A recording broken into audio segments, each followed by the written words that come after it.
There are no accidents. If these words have reached you, it is not chance, it is necessity. You do not stumble into a message like this when life is smooth, when your days pass quietly without storms. You find this voice now because something inside you is restless, because something around you has been shaking. This video has appeared not to entertain you, but to challenge you, to awaken the discipline, the fortitude, and the fire you have forgotten burns within you. Marcus Aurelius once wrote in his Meditations, "The impediment to action advances action. What stands in the way becomes the way." What if the pain you feel right now is not your enemy, but your greatest teacher? What if the very weight that suffocates you is the stone from which you must carve your strength? We are here to walk through the darkness together, to remember what men and women before us have always known, that life will not spare us from suffering, but it is within our control to decide how we rise from it. This is not a soft message. This is not comfort. This is iron, fire, and stone. And if you listen, if you let these words burn into you, you will not leave unchanged. The path we walk. We live in an age of noise. 1,000 voices scream for our attention, each one promising happiness, ease, and escape. But escape is not freedom. Comfort is not peace. Epictetus, once a slave, reminded his students of a truth we still resist. It is not what happens to you, but how you react to it that matters. We cannot control the world. We cannot control the cruelty of others, the injustice of systems, or the relentless ticking of time. But we can control ourselves. We can master the only kingdom that is truly ours, the mind. To walk the Stoic path is to declare war, not on the world, but on your own weakness, your own destructive emotions, your own surrender to despair. We all carry within us shadows, fear, anger, envy, self-pity. These shadows grow when we feed them, when we let them dictate our choices. But the Stoic does not run from the shadows. The Stoic looks them in the eye and says, "You do not rule me." Why you needed to hear this now? Maybe you are tired of explaining yourself. Maybe you feel betrayed, abandoned, unseen. Maybe your failures echo in your mind louder than your victories. And yet here you are, still breathing, still capable of listening, still capable of rising. Seneca wrote, "Difficulties strengthen the mind, as labor does the body." This is why this message has found you now, not when things were easy, but when you most need the reminder that every strike against you can forge you stronger if you only allow it. This is your crucible. This is your battlefield. And though you may not see it yet, you are far more capable than the weak voice inside you admits. A brotherhood of struggle. We are not alone in this. Never alone. Every man and woman who has walked this earth has faced despair, temptation, and pain. Our ancestors faced hunger, war, exile, slavery, and loss, and still they carved meaning from existence. Musonius Rufus, the forgotten teacher of Epictetus, once said, "If you accomplish something good with hard work, the labor passes quickly, but the good endures. If you do something shameful with pleasure, the pleasure passes quickly, but the shame endures." We know this truth in our bones. We know that the path of discipline outlives the moment of struggle, that the weight we carry today becomes tomorrow's strength. This is why we gather here, not in the physical sense, but in spirit. We are a community of those who refuse to surrender, those who understand that life is short, time is fleeing, and wasting it in complaint is the greatest of crimes. We are not here to numb ourselves.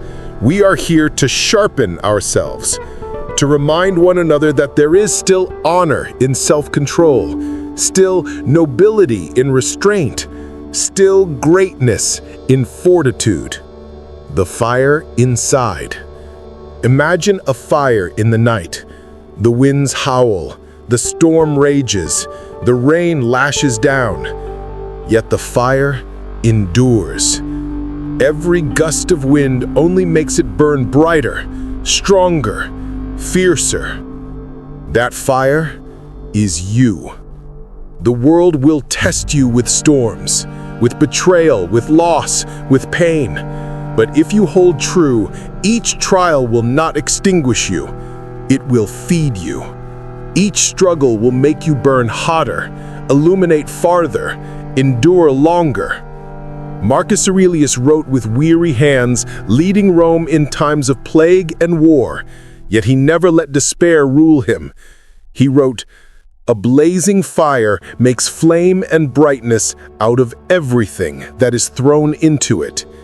Everything, even your suffering, even your mistakes, even your shame. All of it can be fuel. All of it can be turned into strength if you choose to let it. The battle within. Every day there is a war being fought. Not out there in the streets, not in the marketplace, not even in the corridors of power. The true war is fought inside the human heart. It is a war between the self that wants to rise and the self that wants to rot, between the discipline that whispers, "Stand up," and the weakness that begs, "Lie down," between the voice of reason and the roar of destructive emotion. The Stoics knew this war better than anyone. They did not preach escape. They did not hide in illusions. They stared life in the eye and said, "We will master ourselves, or we will perish as slaves to our passions." Seneca called anger a brief madness. He warned that once anger takes hold, it consumes judgment, reason, and clarity. Have we not all felt this? The trembling hands, the rapid breath, the burning in the chest? Anger feels powerful, but it leaves us weaker than before. Epictetus warned of desire, the endless hunger for what lies beyond our control. Wealth, status, approval, phantoms that vanish the moment we reach for them. Desire enslaves us because it teaches us to depend on what the world can give, rather than what we can cultivate within. And Marcus Aurelius spoke of fear, fear of pain, fear of death, fear of humiliation. But he reminded us that death comes for all, that pain visits everybody, and that humiliation is nothing more than opinion. Fear dissolves the moment we see it for what it is, a chain of thoughts, not a reality. This is the war, and this is why you needed this message now. Because perhaps you have felt yourself losing that war. Perhaps you have allowed anger, desire, or fear to master you. But we can reclaim the battlefield. We can take back the throne of the mind.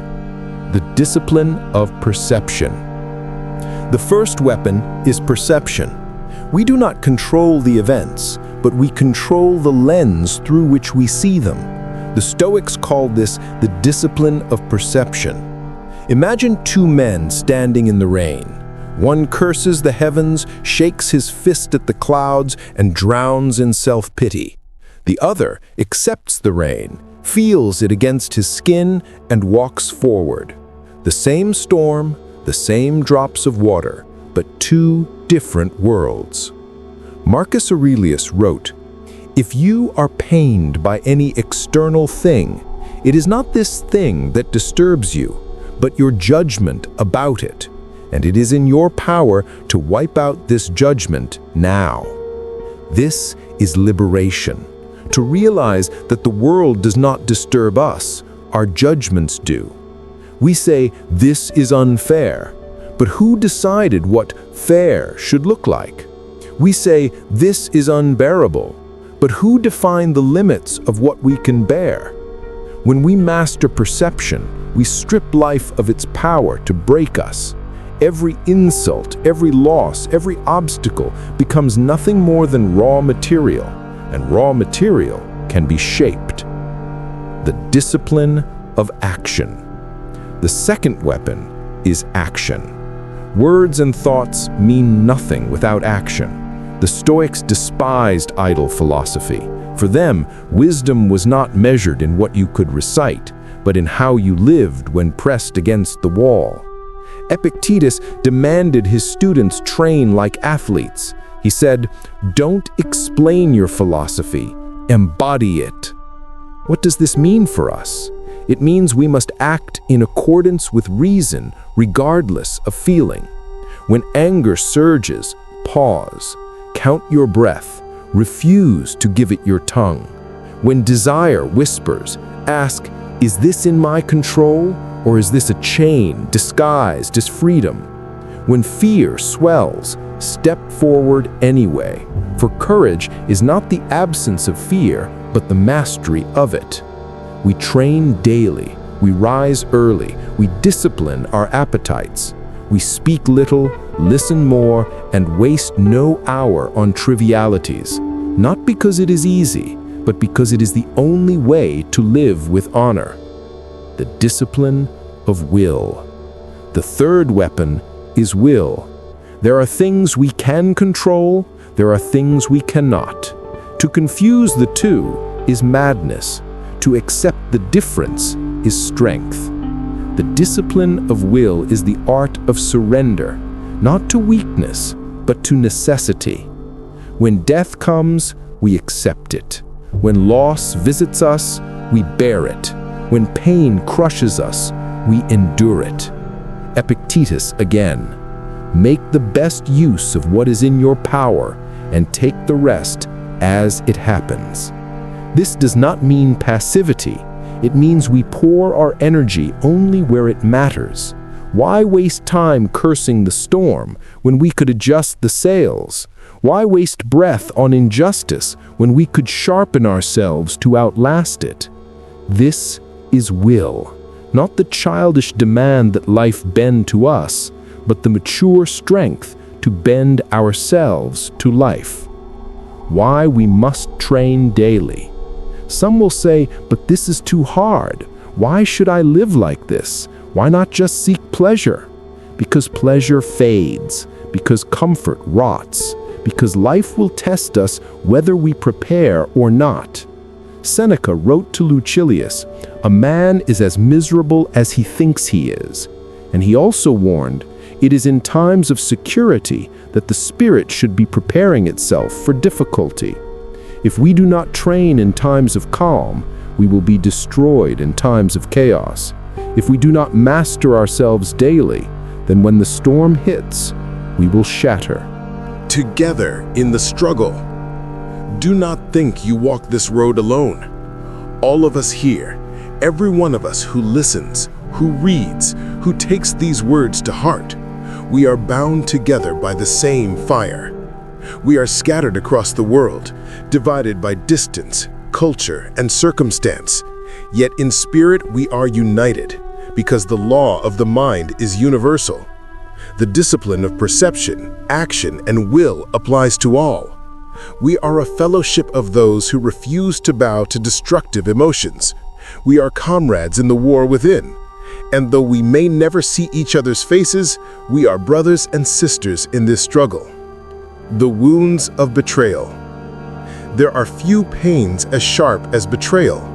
To open your heart to someone, to trust them with your loyalty, your secrets, your love, only to watch them tear it apart. Betrayal leaves us hollow. It leaves us doubting not only others, but ourselves. How could I not have seen it? How could I have been so blind? Marcus Aurelius, betrayed many times in his life as emperor, wrote in his Meditations, When another blames you or hates you, or people voice similar criticisms, go to their souls, penetrate inside, and see what sort of people they are. You will realize that there is no need to be racked with anxiety, that they should hold any particular opinion about you. He teaches us this: betrayal says more about the betrayer than the betrayed. Their weakness does not stain our honor. Their disloyalty does not erase our strength. The Stoic does not waste years cursing the traitor. The Stoic says, "I gave them trust. That was in my control. What they did with it was not." And then we move on. We move forward, heavier with wisdom, lighter without illusions. The abyss of grief. But betrayal is not the deepest wound. Grief is deeper. When death steals from us, when a parent, a friend, a lover, or even a child is taken, our very world collapses. The silence of absence is unbearable. The empty chair at the table is louder than thunder. Seneca, who lost his own loved ones, reminded himself, "He who has learned to die has unlearned slavery. He is above all powers, whether of fortune or of men." To meditate on death is not morbid, it is liberating. For what is grief but the shock of remembering that life is temporary, that everything we cling to is passing? Epictetus told his students bluntly to practice this thought. When you kiss your child, say to yourself, "Tomorrow, perhaps, he may die." Cruel words to the untrained ear, but to the Stoic they are medicine. For when we accept that all is fleeting, we stop pretending otherwise. We love more fiercely because we do not assume forever. We grieve with dignity because we knew this was always the bargain life demanded. We do not numb ourselves to loss. We feel it, but we do not let it destroy us. We say, "You have returned to the universe from which you came, and I remain to live with honor until I too return." The fear of death. And what of our own death? It is the fear that haunts us all, though most try to bury it under distraction. We scroll, we drink, we consume anything to silence the whisper, "One day you will not exist." But the Stoics did not bury this thought. They sharpened it. They made it a constant companion. Marcus Aurelius wrote, "You could leave life right now. Let that determine what you do and say and think. Memento mori, remember death, not to sink into despair, but to rise into urgency." What if you truly lived as if this were your last day? Would you waste it in complaint? Would you squander it on envy? Would you let fear paralyze you? Or would you speak the truth you've been holding back? Would you begin the work you've delayed? Would you look at the people you love and tell them so without hesitation? The Stoic looks death in the eye and says, "You are not my enemy. You are my reminder to live." The poison of injustice. And yet, what of injustice? What of the cruelty of others? What of systems that crush the innocent and reward the corrupt? This is where many lose faith. For what is philosophy worth in the face of tyranny, of violence, of oppression? Epictetus knew this well. Born a slave, beaten and crippled by his master, he could have drowned in hatred. Instead, he said, "Any person capable of angering you becomes your master."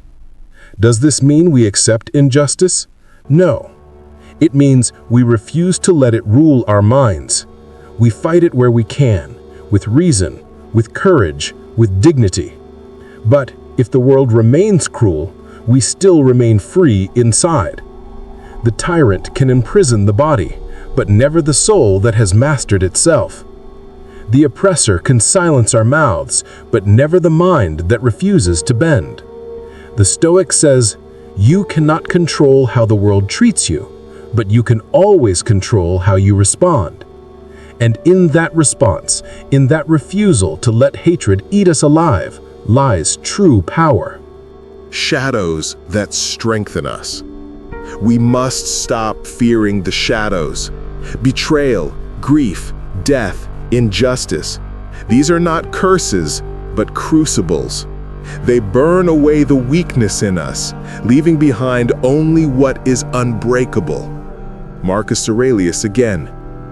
If you are distressed by anything external, the pain is not due to the thing itself, but to your estimate of it, and this you have the power to revoke at any moment. We must revoke the poison. We must reject the lie that suffering makes us victims. No, it makes us warriors. Let us take every shadow and say, "You will not define me. You will refine me." A moment of stillness. Pause. Take a breath. You have carried betrayal. You have faced grief. You have feared death. You have tasted injustice. And yet, you are still here, still breathing, still standing. If these words find you now, it is because you needed this reminder. You are not weak. You are not broken. You are being tempered like iron in the fire. The ancients endured plagues, wars, exile, and slavery, and they left us their wisdom because they knew we would face the same storms in different forms. We are not victims of fate. We are students of it. You have walked with us through shadows. You have faced betrayal, grief, death, and injustice in thought, and you have remembered that none of these can truly destroy you. The world will always test us. It will tear away what we love. It will break our illusions. It will mock our efforts. But what the world cannot touch, unless we surrender it, is our will. Epictetus said, "You may fetter my leg, but my will, not even Zeus himself can overpower." That is the heart of this message.